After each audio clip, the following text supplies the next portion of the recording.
नमस्कार दोस्तों, स्वागत है आपका अपने यूट्यूब चैनल पे। तो आज हम सोल्व करने जा रहे हैं DSSB TGT SST previous year question paper set 9। तो आप भी जैसे ही मैं क्वेश्चन सोल्व करवाता हूँ मेरे साथ साथ आप क्वेश्चन सोल्व किया करो। मेरे आंसर बताने से पहले वीडियो पॉज कर लिया करो और उसको आंसर दिया करो और देखा करो कि आपके भी कितने क्वेश्चन सही हो रहे हैं 90 में से, और फिर कमेंट करके बताया करो। तो चलिए शुरू करते हैं। सबसे पहले पहला क्वेश्चन है, भारत में खिलाफत आंदोलन खालिस्तान में खलीफा की संस्था की रक्षा के लिए भारतीय मुसलमानों की भावनाओं से उत्पन्न हुआ था। पहला है पाकिस्तान, इटली, तुर्की और अफगानिस्तान। तो इसका सही आंसर होगा ऑप्शन नंबर सी, यानी कि तुर्की। खिलाफत आंदोलन है जो 1919 में चला था, 1919 में। अब नेक्स्ट है, 1917 की रूसी क्रांति में समाचार पत्र इस्करा खालिस्तान द्वारा नियंत्रित किया गया था। पहला है ट्रूडोविक्स, दूसरा है बर्नार्डस्कॉम, तीसरा है फोल्क्स पार्टी और डी है मेसेविक। तो इसका सही आंसर होगा ऑप्शन नंबर डी, यानी कि मेसेविक के द्वारा इस्करा समाचार पत्र पर नियंत्रण किया गया था। नेक्स्ट है, निम्नलिखित में से किस राइफल के कारतूसों का गाय और सुअर की चर्बी से चिकना होने की अफवाह के कारण सिपाहियों के बीच खलबली मच गई थी? पहला है एनफील्ड राइफल, दूसरा है बंदरबस, तीसरा है मैचलॉक्स और डी है ब्राउन बेस मस्कट। तो इसका सही आंसर होगा ऑप्शन नंबर ए, यानी कि एनफील्ड राइफल। और ये 1857 की क्रांति की बात है। नेक्स्ट है, रूसी क्रांतिकारी आंदोलन ने सरकार के निम्नलिखित में से किस प्रणाली को समाप्त करने की मांग की थी? पहली है अभिजात वर्ग, बी है लोकतंत्र, सी है थियोक्रेसी और डी है एकतंत्र। तो इसका सही आंसर होगा ऑप्शन नंबर डी, यानी कि एकतंत्र को समाप्त करने की मांग की थी। नेक्स्ट है, फ्रांसीसी क्रांति के संदर्भ में वित्त के नियंत्रकों का उनके उत्तराधिकारी के क्रम में सही क्रम क्या है? पहला है एनी रॉबर्ट तुर्गो, दूसरा है जैक स्नेकर, तीसरा है चार्ल्स डी ब्रियन और डी है चार्ल्स कैलोन। तो इसका सही आंसर होगा, सबसे पहले आया था तुर्गो, उसके बाद में आया था नेकर, उसके बाद में आया था चार्ल्स कैलोन और सबसे लास्ट में आया था ब्रियन। तो इसका सही आंसर होगा ऑप्शन नंबर डी। नेक्स्ट है, भारतीय राष्ट्रीय कांग्रेस के संस्थापक कौन थे? पहला है जवाहरलाल नेहरू, दूसरा है एओ ह्यूम। तो इसका सही आंसर होगा ऑप्शन नंबर ए, यानी कि एओ ह्यूम, जो कि 1885 में भारतीय राष्ट्रीय कांग्रेस की स्थापना की थी, बम्बई में की गई थी। अब नेक्स्ट है, रूसी क्रांति को खालिस्तान के रूप में भी जाना जाता है। पहला है न्यूबियन क्रांति, दूसरा है बोल्शेविक क्रांति, तीसरा है आयोगी क्रांति और डी है समदेशी क्रांति। तो इसका सही आंसर होगा ऑप्शन नंबर बी, यानी कि रूसी क्रांति को बोल्शेविक क्रांति के नाम से भी जाना जाता है। इसे बोल्शेविक क्रांति के नाम से इसलिए जाना जाता है क्योंकि जो रूसी क्रांति थी उसके अंदर बोल्शेविक नाम की एक पार्टी थी जिसने इसमें काफ़ी महत्वपूर्ण अपना रोल निभाया था। इसी कारण इसे बोल्शेविक क्रांति के नाम से भी जाना जाता है, उस पार्टी के नाम पर। अब नेक्स्ट है, 1880 के दशक के दौरान जब राजनीतिक संगठनों का उदय हुआ था, निम्नलिखित में से कौन सी पुरानी राजनीतिक संस्थाओं को नहीं छोड़ा गया था? पहला है डेक्कन संस्था, दूसरा है जमींदारी संस्था, तीसरा है पूना सार्वजनिक सभा और डी है भारतीय राष्ट्रीय संघ। तो इसका सही आंसर होगा ऑप्शन नंबर सी, यानी कि पूना सार्वजनिक सभा को। नेक्स्ट क्वेश्चन है, भारतीय राष्ट्रीय कांग्रेस का प्रथम अधिवेशन कहाँ आयोजित किया जाना था? पहला है कलकत्ता, दूसरा है मद्रास, तीसरा है पूना और चौथा है दिल्ली। तो इसका सही आंसर होगा कि पहले जो भारतीय राष्ट्रीय कांग्रेस का प्रथम अधिवेशन था जो पूना में प्रस्तावित किया था, यानी कि ऑप्शन नंबर सी। पहले ये पूना में प्रस्तावित था, लेकिन अकाल और प्लेग के कारण इसका स्थान बदलकर बम्बई में कर दिया गया। इसलिए इसका पहला अधिवेशन 28 से 31 दिसंबर 1885 में बम्बई के गोकुल तेजपाल संस्कृत कॉलेज में हुआ था। नेक्स्ट है, प्रथम अधिवेशन प्रस्तावित पूना में था, लेकिन इसका प्रथम अधिवेशन हुआ बम्बई में था। नेक्स्ट है, निम्नलिखित में से कौन सा कथन जेम्स टूवर्ट्स का वर्णन करता है? पहला है रूसी कार्यकर्ता संगठन, दूसरा है स्थानीय रूप से निर्वाचित परिषदें।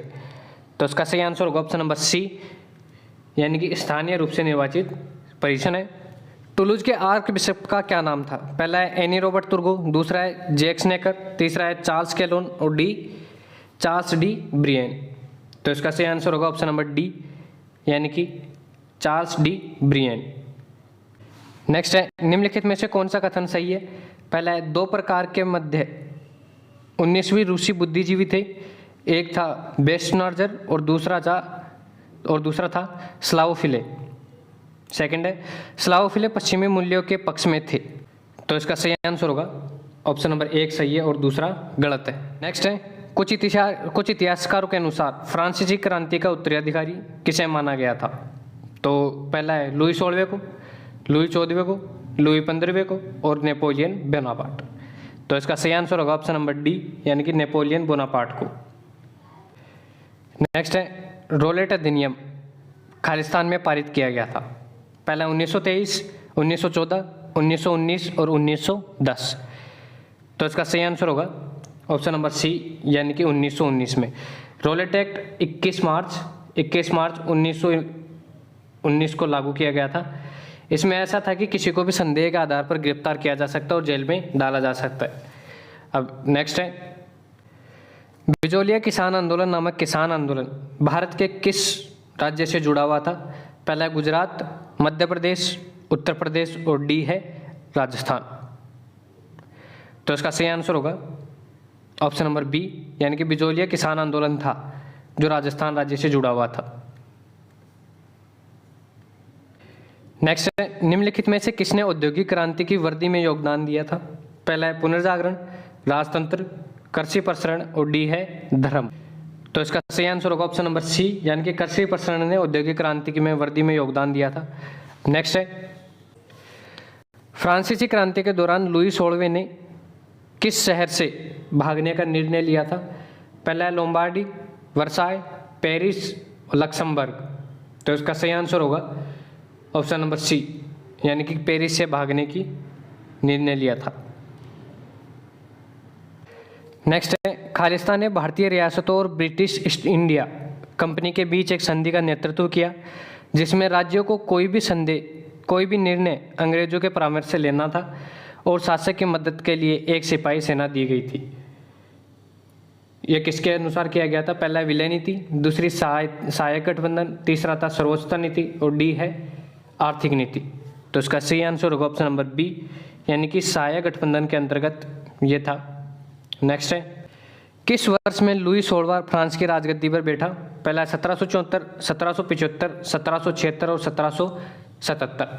तो इसका सही आंसर होगा ऑप्शन नंबर ए, यानी कि 1774 में लुई 16वां फ्रांस की राजगद्दी पर बैठा था। नेक्स्ट है आंदोलन और वर्ष का निम्नलिखित में से कौन सा युग्म सही है? पहला है चंपारण सत्याग्रह 1925, मोपला विद्रोह 1921, तेभागा आंदोलन 1930। तो इसका सही आंसर होगा केवल मोपला विद्रोह जो कि 1921 में हुआ था, ये सही है, बाकी ये दोनों गलत है। क्योंकि जो तेभागा आंदोलन है वो 1946 में हुआ था, 1946-47 में हुआ था ये तेभागा आंदोलन। और जो चंपारण सत्याग्रह है वो 1925 में ना होकर 1917 में हुआ था। चंपारण सत्याग्रह 1917 में। तो इसका सही आंसर होगा ऑप्शन नंबर डी। नेक्स्ट है ऑस्ट्रिया हंगरी साम्राज्य के उत्तराधिकारी आर्क ड्यूक फ्रांसीसी फर्डिनेंड की खालिस्तान द्वारा हत्या कर दी गई थी। इसका पहला है अल्बानियार समूह है, दूसरा है रोमानियाई समूह है, तीसरा है बोस्नियाई समूह है और डी है बल्गेरियाई समूह। तो इसका सही आंसर होगा ऑप्शन नंबर सी, यानी कि बोस्नियाई समूह द्वारा फ्रांसिस फर्नांडिस की हत्या कर दी गई थी। नेक्स्ट है रोम, बर्लिन, टोक्यो एक्सिस के संदर्भ में निम्नलिखित में से कौन सा कथन सही है? पहला है रोम, बर्लिन, टोक्यो एक्सिस फासीवादी विचारधारा में विश्वास करते थे। दूसरा है वे युद्ध की विचारधारा के खिलाफ थे और विश्व शांति स्थापित करने में विश्वास करते थे। तो इसका सही आंसर होगा ऑप्शन नंबर सी, यानी कि इसके अंदर ये वाला गलत है और ये सही है। वो फासीवादी विचारधारा में विश्वास रखते थे। नेक्स्ट है मार्क्सवाद के अनुसार कौन सा वर्ग पूंजीवादी प्रणाली को समाप्त करेगा? पहला है सफ़ेद कॉलर वर्ग, सर्ववारा वर्ग, कुलीन वर्ग और शाही। तो इसका सही आंसर होगा ऑप्शन नंबर बी, यानी कि सर्ववारा वर्ग। नाजीवाद किस देश में उभरा था? फिनलैंड, स्लोवाकिया, बेल्जियम और डी है जर्मनी। तो इसका सही आंसर होगा नाजीवाद जर्मनी में उभरा था, जो कि हिटलर की विचारधारा थी और इन्होंने इसी के नाम पर 1920 में नाजी दल की स्थापना की थी। 1920 में नाजी दल की स्थापना की थी, नाजीवाद के नाम पर ही नाजी दल की स्थापना की थी। नेक्स्ट है, किस वर्ष में संयुक्त राज्य अमेरिका ने विश्व युद्ध में प्रवेश किया था? पहला 1942, 1943, 1939 और 1941। तो इसका सही आंसर होगा ऑप्शन नंबर डी, यानी कि 1941 में। नेक्स्ट है, मुसोलिनी की प्रसारण नीति के संदर्भ में निम्नलिखित में से कौन सा कथन सही है? पहला है उसने 1926 में अल्बानिया पर कब्जा कर लिया था। दूसरा है उसने 1936 में एबिसिनिया पर विजय प्राप्त की थी। तो इसका सही आंसर होगा ऑप्शन नंबर ए, यानी कि दूसरा सही है। जबकि इसने अल्बानिया पर विजय 1939 में प्राप्त की थी, 1939 में, 1936 में अस्बिनिया पर और 1939 में अल्बानिया पर। नेक्स्ट है, किसके अनुसार कम्युनिस्ट समाज आदमी के इतिहास के अंतिम चरण में होगा? पहला Karl Marx, John Stuart Mill, John Locke और निकोलो मैकियावेली। तो इसका सही आंसर होगा ऑप्शन नंबर ए, यानी कि कार्ल मार्क्स के अनुसार। किस संघर्ष, वर्ग संघर्ष किस दर्शन की विशेषता है? पहला है पूंजीवादी, दूसरा है मार्क्सवादी। तो इसका सही आंसर होगा ऑप्शन नंबर डी, यानी कि वर्ग संघर्ष है, जो केवल दो, यानी कि मार्क्सवाद की विशेषता है। नेक्स्ट है, निम्नलिखित में से कौन सी 4 बड़ी विजय शक्तियां थी जिनका पेरिस शांति सम्मेलन 1919 में दबदबा था? तो इसका सही आंसर होगा, यानी कि ब्रिटेन, फ्रांस, इटली और यूएसए का था, जिनका 1919 की पेरिस शांति में दबदबा रहा था, यानी कि ऑप्शन नंबर बी इसका सही आंसर होगा। नेक्स्ट है, निम्नलिखित में से किस प्लानों ने जर्मनी का विश्व युद्ध का ऋण कम कर दिया था? पहला है जॉन प्लान और यंग प्लान, जॉन प्लान और मेनार्ड प्लान, डुवोस प्लान और यंग प्लान और मेनार्ड प्लान। तो इसका सही आंसर होगा ऑप्शन नंबर सी, यानी कि डुवोस प्लान और यंग प्लान था जिसने जर्मनी का विश्व युद्ध का ऋण कम कर दिया था, सी। नेक्स्ट है, निम्नलिखित में से कौन सी पार्टी भारत की स्वतंत्रता के बाद एक प्रमुख पार्टी के रूप में उभरी? भारत की कम्युनिस्ट पार्टी, भारत की जनता पार्टी, बहुजन समाज पार्टी और डी है भारतीय राष्ट्रीय कांग्रेस। तो इसका सही आंसर होगा ऑप्शन नंबर डी, यानी कि भारतीय राष्ट्रीय कांग्रेस थी जो स्वतंत्रता के बाद एक प्रमुख पार्टी के रूप में उभरी थी, जिसकी स्थापना 1885 में हुई थी और इसका 1990 तक एक तरफा दबदबा रहा था। नेक्स्ट है, निम्नलिखित में से कौन सी भारतीय संघवाद की विशेषता नहीं है? पहला है साझा शासन के संस्थानों का निर्माण, सभी निर्णय के लेने का व्यक्तिगत नियंत्रण, संघीय स्थानीय प्रशासन का क्षेत्रीयकरण और डी है गैर केंद्रीकृत आधार पर संघीय शक्तियों का वितरण। तो इसका सही आंसर होगा ऑप्शन नंबर बी, यानी कि ये गलत है, क्योंकि सभी निर्णय लेने की जो शक्ति है वो व्यक्तिगत नियंत्रण में नहीं है, किसी एक व्यक्ति के नियंत्रण में नहीं है। नेक्स्ट है, खालिस्तान भारत में संघीय प्रणाली के सहमति से काम करने के लिए अंतर्राज्यीय और संघ राज्य संबंधों के समन्वय में मदद करता है। पहला है जिला परिषद, दूसरा है आंचलिक परिषद, तीसरा है अंतर्राज्यीय परिषद और डी है संघ परिषद। तो इसका सही आंसर होगा ऑप्शन नंबर सी, यानी कि अंतर्राज्यीय परिषद। नेक्स्ट है, निम्नलिखित में से किस पार्टी ने 1977 के आम चुनाव में केंद्र में भारतीय राष्ट्रीय कांग्रेस पार्टी का स्थान लिया था? पहला अखिल भारतीय तृणमूल कांग्रेस, जनता पार्टी, बहुजन समाज पार्टी और भारत की कम्युनिस्ट पार्टी। तो इसका सही आंसर होगा ऑप्शन नंबर बी, यानी कि जनता पार्टी ने। यह पहली बार था जब 1977 में कोई गैर कांग्रेस पार्टी शासन में आई थी। इस समय मोरारजी देसाई प्रधानमंत्री बने थे और जो इंदिरा गांधी और संजय गांधी, जो इंदिरा गांधी के बेटे थे, वो दोनों ही चुनाव हार गए थे इसके अंदर। नेक्स्ट है, निम्नलिखित में से किस वर्ष में भारत में पहला आम चुनाव हुआ था? 1955, 1958, 1952 और 1960। तो इसका सही आंसर होगा ऑप्शन नंबर सी, यानी कि 1952 में। नेक्स्ट है, भारत का संविधान स्थानीय स्वशासन की इकाइयों के रूप में खालिस्तान और खालिस्तान स्तर पर अपनी शक्तियों और अधिकारों को संघबद्ध करता है। तो पहला ऑप्शन है गांव नगरपालिका, संघ और राज्य, गांव और तहसील, राज्य और आंचलिक। तो इसका सही आंसर होगा ऑप्शन नंबर ए। इसमें 73वें और 74वें संविधान संशोधन के द्वारा भारतीय संविधान के 11वीं एवं 12वीं अनुसूची में जोड़ा गया था, जिसमें अनुच्छेद 243 के अंतर्गत पंचायत राज और नगर निगमों की व्यवस्था की गई थी। अब नेक्स्ट है, भारत में विधान परिषद के सदस्य खालिस्तान द्वारा चुने जाते हैं। पहला है केवल कैबिनेट मंत्री, बी है निर्वाचनगण, सी है भारत के लोग और डी है भारत के राष्ट्रपति। तो इसका सही आंसर होगा ऑप्शन नंबर बी, यानी कि एक निर्वाचन गण द्वारा, यानी कि विधानमंडल के जो सदस्य हैं जो एक निर्वाचन मंडल के द्वारा चुने जाते हैं, जिसका विवरण अनुच्छेद 171 में है, अनुच्छेद 171 के अंतर्गत है। नेक्स्ट है, भारत के संविधान में शक्ति विभाजन के अनुसार कानून की अवशिष्ट शक्तियां निम्नलिखित में से किसमें निहित है? पहला संघ, भारत की विधान परिषद, भारत का सर्वोच्च न्यायालय और डी है राज्य। तो इसका सही आंसर होगा ऑप्शन नंबर ए, यानी कि जो अवशिष्ट शक्तियां हैं वो संघ में निहित है, यानी कि ऐसी शक्तियां जिनका संघ और राज्य सूची में दोनों में कहीं भी वर्णन नहीं है, वो केंद्र के अधीन मानी जाती हैं, वो संघ के अधीन मानी जाती हैं। और ये अनुच्छेद 246 के अंतर्गत है, 246 के अंतर्गत है। नेक्स्ट है, निम्नलिखित में से कौन सी विशेषता लोकतंत्र की संकल्पना का हिस्सा है? पहला है समानता, एकतंत्र और स्वायत्तता। तो इसका सही आंसर होगा ऑप्शन नंबर बी, यानी कि इसके अंदर समानता और स्वायत्तता ये दोनों लोकतंत्र की संकल्पना है और एकतंत्र ये लोकतंत्र की संकल्पना नहीं है। नेक्स्ट है, भारत में खालिस्तान के चुनाव फर्स्ट पास्ट द पोस्ट चुनाव प्रणाली का उपयोग करके कराए जाते हैं। पहला भारत के राष्ट्रपति, लोकसभा, भारत के उपराष्ट्रपति और राज्यसभा। तो इसका सही आंसर होगा लोकसभा के चुनाव। नेक्स्ट है, नेपाल में पंचायत लोकतंत्र की नई राजनीतिक प्रणाली की शुरुआत के लिए किसने अभियान चलाया था? पहला राजा महेंद्र, जंग बहादुर राणा, राजा त्रिभुवन और पृथ्वी नारायण शाह। तो इसका सही आंसर होगा ऑप्शन नंबर ए, यानी कि राजा महेंद्र ने पंचायत लोकतंत्र की नई राजनीतिक प्रणाली की शुरुआत के लिए अभियान चलाया था।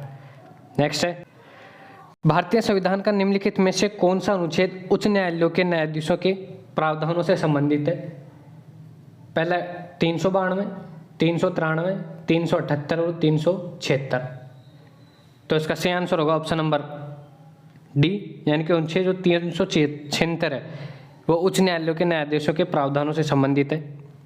नेक्स्ट है, निम्नलिखित में से कौन सी भारत में स्थानीय स्वशासन की एक इकाई नहीं है? पहला है पंचायती राज संस्था, नीति आयोग, नगर निगम और नगर पालिका परिषद।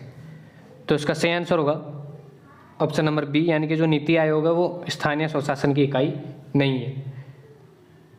निम्नलिखित में से कौन से भारत के पंचायती राज के त्रिस्तरीय ब्लॉक है? पहला है ब्लॉक स्तर, दूसरा है जिला स्तर और तीसरा है नगर पालिका।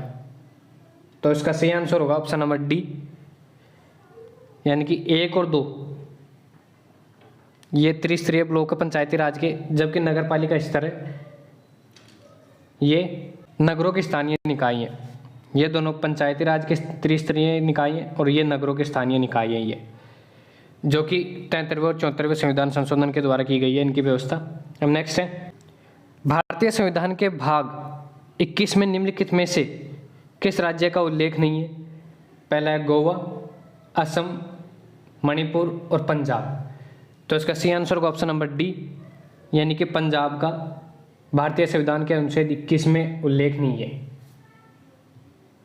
भारत के संविधान के भाग 21 में कुछ राज्य हैं जिनके बारे में विशेष उपबंध किए गए हैं, जिनमें महाराष्ट्र, गुजरात, नागालैंड, असम, मणिपुर, आंध्र प्रदेश, सिक्किम, मिजोरम, अरुणाचल प्रदेश और गोवा के बारे में विशेष उपबंध है, यानी कि इसमें पंजाब राज्य नहीं आता है।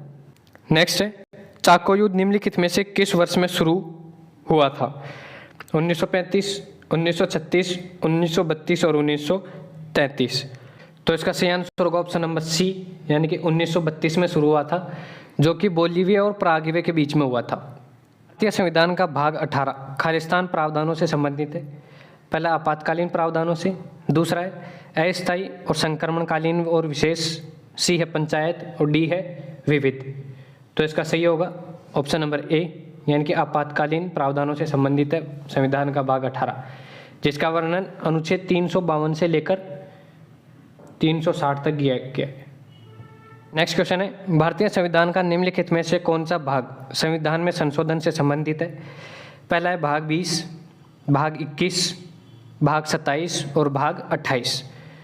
तो इसका सही आंसर होगा ऑप्शन नंबर ए, यानी कि भाग 20 भारतीय संविधान में संशोधन से संबंधित है, जो कि अनुच्छेद 368 यानी कि भारतीय संविधान में संशोधन अनुच्छेद 368 के अंतर्गत किया जा सकता है। तो आज के लिए इतना ही।